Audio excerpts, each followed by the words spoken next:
Hi, folks. This is Mike Zlotnik, Big Mike, and today's discussion is going to be all about setting aside loss reserves and using them. But before we dive into loss reserves, usual disclaimer, this is for informational and educational purposes only. No solicitation of any kind, no advice of any kind. Consult with your attorney and CPA professional before making any investment decisions. And if you're interested in our family of funds or syndications, request PPM to accredited investors only. Now let's discuss loss reserves. So loss reserves is not necessarily a very exciting topic, but it is a very practical topic. It's more practical now. We are going into a potential recession, economic slowdown. Many folks are concerned how their portfolio is going to perform.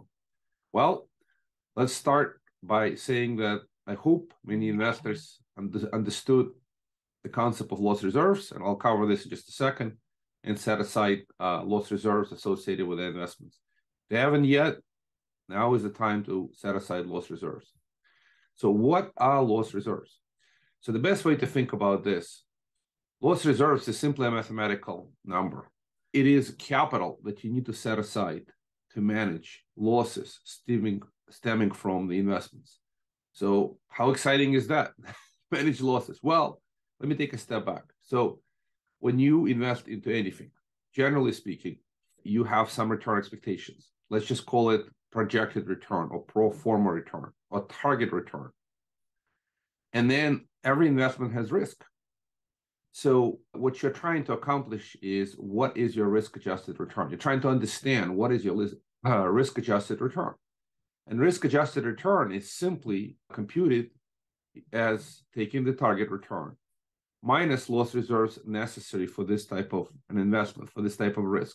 And those folks who are familiar with the investment quadrants that I developed, different loss reserves are applicable to different quadrants. So deals that fall into quadrant 1 and 2 have generally stronger downside protection, and they generally need lower loss reserves. And deals that fall into quadrant 3 and 4, which are more speculative quadrants, have higher degree of risk, generally need higher loss reserves. So this is a very high-level guidance in the investment quadrant methodology, but these numbers are very different during different periods of time. So on average, in my opinion, again, this is a rough estimate. This is not guaranteed by any means. It varies from investment type. It varies by cycle, by location, by the operator. But in general, if you're trying to generalize this, quadrant 1 and 2 deals, in general, need loss reserves of 1 to 2% on average, maybe in some cases a little bit higher, but not gigantic loss reserves. So if you're investing in a conservative, hard money lending fund that loans the money at 55, 60% leverage, your loss reserves don't need to be high just because the fund is fairly conservative. It diversifies the money among investments. It's got pretty conservative portfolio, needs 1 or 2% loss reserve.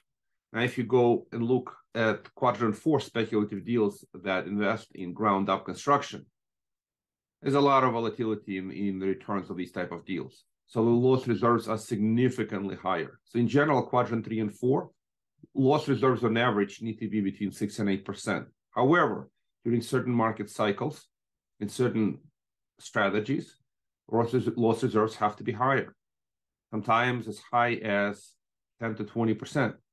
As crazy as it sounds, if your deal is projected to generate 15% and you need to set aside loss reserves of 10%, the risk-adjusted return is only 5%.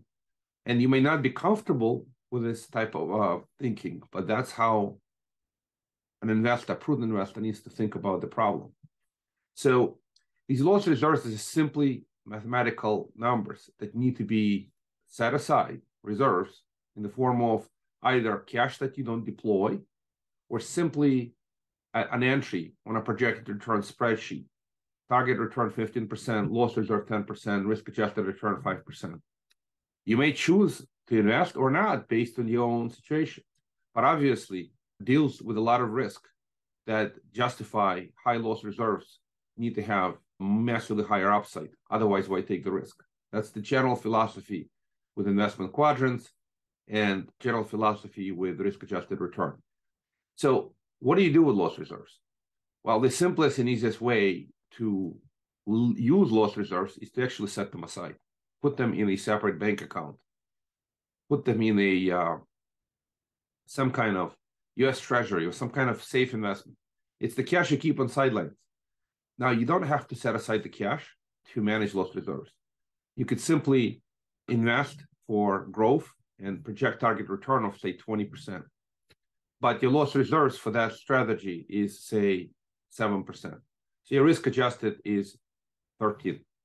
So that 7% is not actual cash you're gonna set aside. The deal is not distributing cash. It's just mathematical entry that you're projecting that you're going to need a certain level of loss reserves to adjust for the risk. That's the general concept. Now, with the deals that generate cash flow, income generating deals, you could literally build up cash reserves from the cash flow. So if the deal is generating 8% yield and it's a relatively low risk type of investment and you're comfortable with 2% loss reserves, you just take the distributions and you take 2% of the 8% and you set it aside as a loss reserve, either some kind of U.S. Treasury or money market or other savings account. Just a mathematical and practical way to prepare for potential losses in the investments. And one thing you need to understand, these numbers are on average and assuming broad diversification and assuming that you spread your investments prudently, as I mentioned, across many areas of the country, many strategies. That's what broad diversification means, that you are going to spread the risk. And if you're just going into one strategy or one fund, you still need to understand what the fund invests in and what kind of risk these investments carry, and compute or estimate what you think are appropriate loss reserves. There's no right or wrong number. Things vary quite a bit. Just know that during the periods of economic downturn, economic recession, the volatility increases, volatility of the investment return increases, the uncertainty increases, and so should loss reserves. And during the times of economic expansion, where everything is going well, generally speaking, for the same strategy, same fund, same kind of investment, lower loss reserves, they can do the trick. So I hope it makes sense. This is just a high-level overview. We'll have more discussions in depth on practical uses of loss reserves, its purpose, as well as practical implications. Appreciate your time and attention until the next time. Thank you.